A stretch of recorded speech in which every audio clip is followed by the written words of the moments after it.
This topic is an interesting topic. It's one that has been brought up a few times to me, and it's regarding how to best price products and services. Now, this might not seem like quote unquote an agile episode, but I can assure you that I get enough questions about this topic that I feel like it warrants creating a podcast episode. So I'm going to use my own class as an example, and in this episode, you could replace my class with whatever product or service you're trying to sell. But I think this is going to provide some value and give you some insight into what I've discovered. So let's just use a certified Scrum product owner class as my example in the marketplace. So we're going to go with that. What I've discovered is that the price point for a certified Scrum product owner class is all over the chart. It's pretty amazing how diverse the pricing schedule is. I've seen prices for as low as $200. I've seen prices for as high as $1,000, $1,200. So anywhere from $1,200 to $200. Now, anytime you have a product in the marketplace that has that type of variance, whether it's a physical product like tires for your car or battery, or whether it's something that you know enough about that you could say, I feel comfortable or confident in the product, it will be the same as going to the store for groceries and seeing a canned food, a can of green beans, and you see one can that's 29 cents and another can that's $6.99. It's that kind of diversity where you're seeing that kind of difference. And you might think to yourself, well, no one would ever pay $6.99 for a can of green beans. But at the same time, no one would ever pay 29 cents for a can of green beans either. What's wrong with those, right? What am I going to get when I open that can? So I think the question becomes, do we know, when we know enough about the product, how do we successfully get a price point out there that makes sense? Now, in terms of my course, in terms of the product owner course, one of the things I've discovered, I was having a conversation with one of my partners, one of the training partners, and they're a large training company.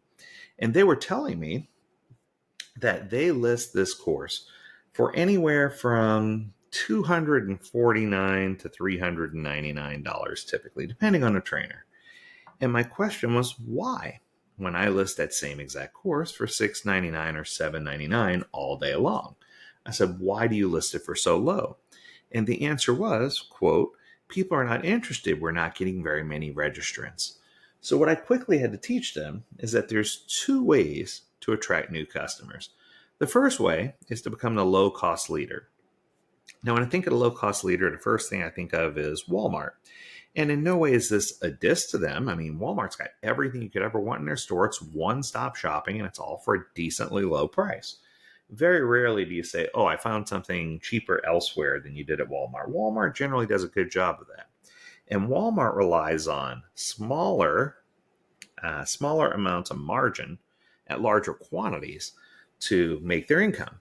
So this would be the same as a training organization that had 100 trainers that were training for it, and they offered a commoditized product or class that anyone could teach, and they were just cranking people through those classes to make their margin. Now, you could do this with any type of product or service. It doesn't necessarily have to be a class, but when you commoditize a product or service in this way, you're driving the market price down for everyone. You are driving the value down, or the perceived value of what people think they're getting, and you are causing it to where people don't trust it anymore. Almost like a 29-cent can of beans. People know it's beans and they know it's got to be food, but why is it 29 cents, right? So it's one of these things where you need to have balance in the marketplace. So I did a little bit of research and I put together some notes, and this is what I came up with.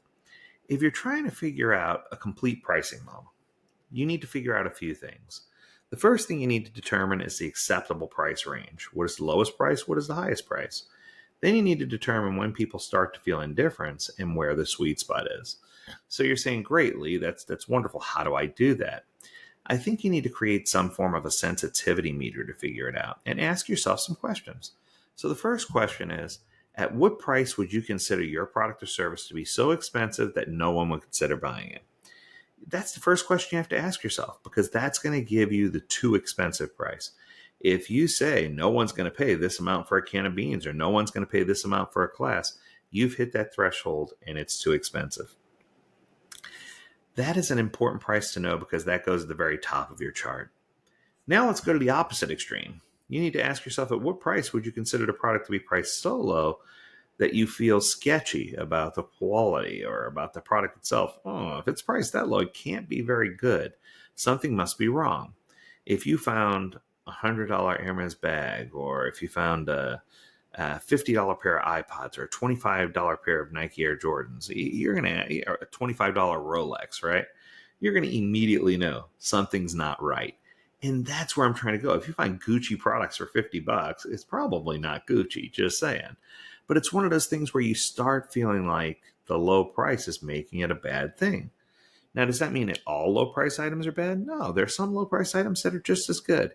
In fact, I'm a big fan, going back to my Walmart example, many of the products that are great value brand, tortilla chips, for example, are just as good as Tostitos. There's no difference. Tostitos might have a little more salt, but as far as freshness, quality, everything else, they're exactly the same. You're not getting anything more for the extra money you're paying. So you can say, I can buy this for one price, or I can buy the other one for 1.5 times that price, and you're not getting anything extra for the name brand. In fact, you're usually losing an ounce of chips. But the point I'm trying to make is you need to determine what the lowest price is and when it becomes too cheap. The next question you need to ask yourself is, at what point would your customer consider buying the product, but saying it's starting to get expensive? So it's not necessarily out of the question, but it's something that they have to give enough thought or minimal thought towards buying it. That's the sweet spot. That's where you want to be. You want people to ask themselves, wow, this sounds like a great class, or this sounds like a great product, but am I really willing to pay that much? Am I sure I want to spend that much? And if they ask that one question, that's usually a nice green light for you. That tells you that you're right in that sweet spot. You're right where you're trying to be. You want people to feel like they're paying a little more because they're getting a better product.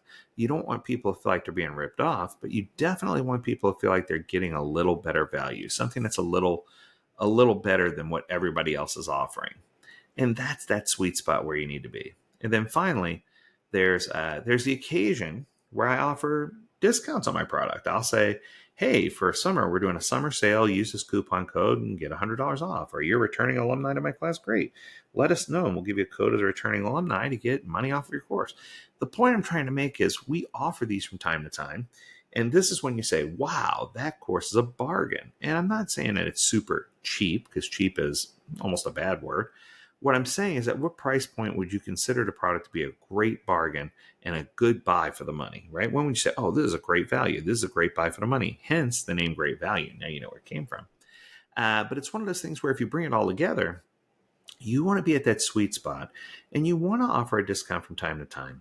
If you follow Hermosi's method, he's so popular on all social media right now. He says, give, give, give until people want to beg you to buy what you got. But then you don't have to worry about how you price your product, because your product's already worth it because you've given so much of yourself to the other party. So you can create a grid or a graph or a plot, if you will, and you can discover where the sweet spot in your price is and at what point people start questioning their buying decision. You can start figuring out when your product is too inexpensive or too expensive. And where am I going with this? I think overall, the most important thing you can do is understand how your consumers buy your product, where their maximum price point is, where they feel like they're not getting the same product, and you need to position yourself in that sweet spot, which is almost always somewhere in the middle. That's going to get you the greatest value. That's going to get you the greatest customer revenue. And it doesn't matter whether you're selling courses or selling horses. It's the same exact principle. That's going to do it. I hope you enjoyed this episode. If you have a question about this topic or any other, feel free to reach out to us. Learn more at AgileDad.com. We would love to hear from you. As always, we encourage you to stay healthy, stay well, and stay agile, my friends. Until next time, do take care.